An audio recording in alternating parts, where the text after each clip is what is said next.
그동안 잘들 지내셨죠? 굵은 빗줄기가 쏟아진 걸 보니 장마가 시작됐나 봅니다. 장마가 끝나자마자 한여름 무더위가 기다리고 있을 텐데요. 올여름도 건강하고 지혜롭게 잘 나셔서 더욱 강건하시길 바랍니다. 지난 6월 남과 북의 긴장이 고조되었습니다. 북한은 6.15 남북 공동선언 20주년에 즈음하여 개성공단 내 남북 공동연락사무소를 폭파하였고 남북 간 연락 채널을 일방적으로 차단하였습니다. 남북 정상이 판문점에서 만나 세계를 감동시켰던 2018년 4월 27일 기억하실 겁니다. 그날 남북 정상이 두 손을 맞잡고 6.25 전쟁의 종전과 완전한 비핵화, 이를 통해 평화로운 한반도를 실현하겠다고 약속하였습니다. 지도자 둘만의 약속이 아니었음에도 불구하고 한순간에 간절한 바람이 무너지니 한반도 평화가 얼마나 절실한지 알게 되는 순간이기도 했습니다. 70년 전 주변 강대국들의 이완계로 분단되었던 우리 민족은 급기야 수백만 명이 희생되는 참혹한 전쟁을 치렀습니다. 그리고 70년이 지난 오늘까지도 전쟁의 휘증은 남과 북 모두에 고스란히 남아 있습니다. 모두들 이 아픔을 더 이상 반복하지 않겠다고 하는데 전쟁 없는 세상, 전쟁의 두려움 없는 평화를 유지하는 것이 왜 이토록 어려운 것일까요? 평화, 그것이 무엇이기에 말입니다. 다투지 않고 평온한 상태를 유지하려면 어떻게 해야 하는가 생각해보면 의외로 단순합니다. 상대를 있는 그대로 인정하고 존중하는 것입니다.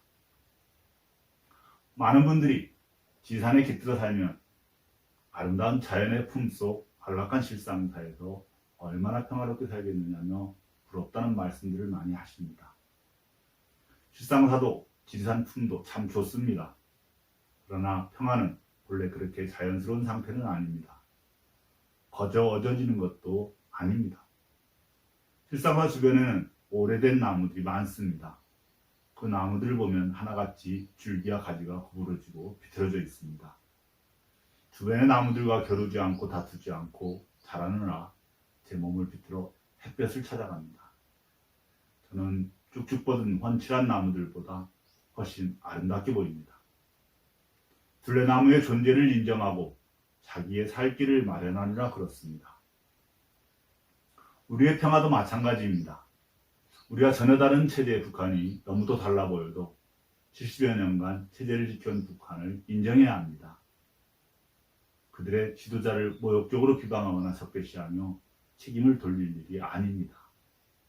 그렇게 서로의 가슴에 증오의 화살을 쏘아대면 다툼과 전쟁만 남는다는 것을 우리는 이미 70년 전에 겪지 않았습니까?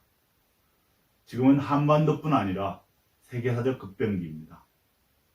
남북한을 둘러싼 강대국들의 지형이 바뀌었을 뿐 그 성격은 70년 전과 크게 다르지 않습니다. 과거와 현재 그리고 미래에도 그들은 자국의 이익을 중심으로 모든 일을 결정합니다. 중심을 잃고 전쟁에 휘말리지 않으려면 남북이 평화공존을 한반도에서 가장 중요한 가치로 키워내고 주변국들을 설득해야 합니다. 과거처럼 습관적으로 서로를 비난하고 적개심을 키워서는 안 됩니다. 우리가 또다시 서로를 증오하고 다투는 데 시간을 소모한다면 과거의 불행이 되풀이될 수밖에 없습니다. 분노는 분노를 낳고 싸움은 싸움을 낳습니다. 지금 즉시 한반도의 긴장을 고조시키는 일체 행위를 중지해야 합니다.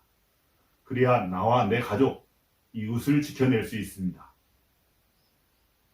장마가 시작되면 실상사 식구들은 비에 무너진 곳은 없는지, 물이 고이는 곳은 없는지, 절 주변에 노는 잠기지 않았는지 실상사 안팎의 주변을 돌아봅니다.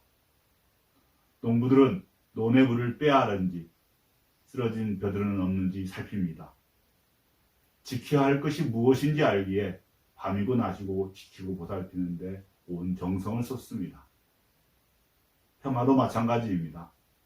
나와 내 가족, 내 이웃, 이 땅이 다시 전쟁의 불바다에 휩싸이지 않을까 하는 두려움에서 벗어나려면 평화를 지켜내야 합니다. 가족들이 뿔뿔이 흩어지고 귀한 생명들을 잃지 않으려면 비난을 멈추고 평화를 유지하려고 애써야 합니다. 쉽게 이루어지지 않는 평화, 그러나 일상에서 시작할 수 있습니다. 일상에서 다른 사람들을 받아들이지 못한다면 세상의 평화는 이루어내기 어렵습니다. 다른 것을 제대로 알지 못하는 무지와 두려움 때문에 우리는 상대를 받아들이지 못합니다. 존재를 바르게 알고 그대로 받아들이는 것, 그것이 부처님의 가르침입니다. 다른 의견을 가진 사람과 대화하는 것, 그것 또한 평화롭게 살 수 있는 방법입니다. 갈등이 심화되고 충돌한 뒤에 상대와 대화하고 서로를 받아들이기란 굉장히 어렵습니다. 그러기 전에 대화로 관계를 이어가야 하고 긴장을 풀어야 합니다. 실상사에도 크고 작은 일들이 있습니다. 이렇게 갈등이 심화되면 실상사 사부대중은 우선 우리를 점검합니다. 우리의 부족함이 상대의 숨을 거칠게 하였구나. 우리의 실력이 부족한 것을 인정하면 갈등의 상대에게 우리가 싸울 뜻이 없음을 느끼게 합니다. 그것이 갈등을 풀 실마리가 되는 것 같습니다. 그렇게 살려고 애쓰면 어느새 나는 평화로운 상태가 됩니다. 내가 평화로운 상태가 되면 상대도 함께 그리 됩니다. 내가 불안한 상태일 때 내 곁에 도반이 나와 겨루거나 다투지 않겠다는 마음을 내면 나 또한 그리 됩니다. 우리 모두 연결되어 있어 한 존재만 그리 여겨도 서로 기운을 나누어 가질 수 있습니다. 그러나 쉽지 않습니다. 그래서 더욱 평화로운 존재로 살려고 애쓰면서 살아야 합니다. 그렇게 애쓰며 사는 연습을 하는 것이 기도와 수행이 아닐까요? 7월 16일은 불기 정명 24년 백중기도 입제일입니다. 백중, 우란분절은 먼저 가신 조상들을 천도하는 날입니다. 목련자의 이야기는 잘 아시겠지요. 경전에 보면 목련자가 부처님께 지옥에 떨어진 어머니를 구제하려면 어떻게 하느냐 묻습니다.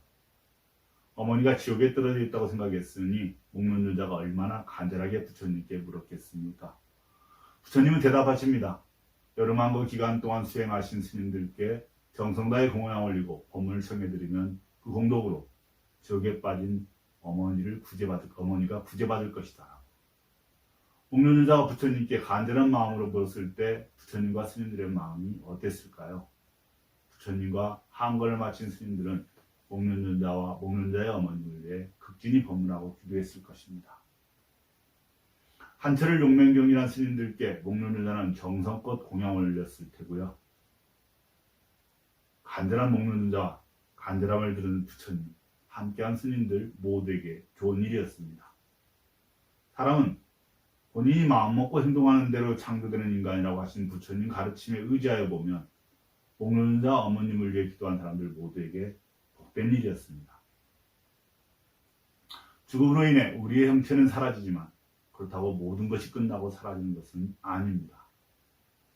목련자 어머니의 삶은 목련자로 하여금 어머니를 위해 기도하게 했고 그 기도는 살아있는 자신에게 좋았고 돌아가신 분께 좋았으며 둘레 도반들에게 좋은 영향을 끼쳤습니다.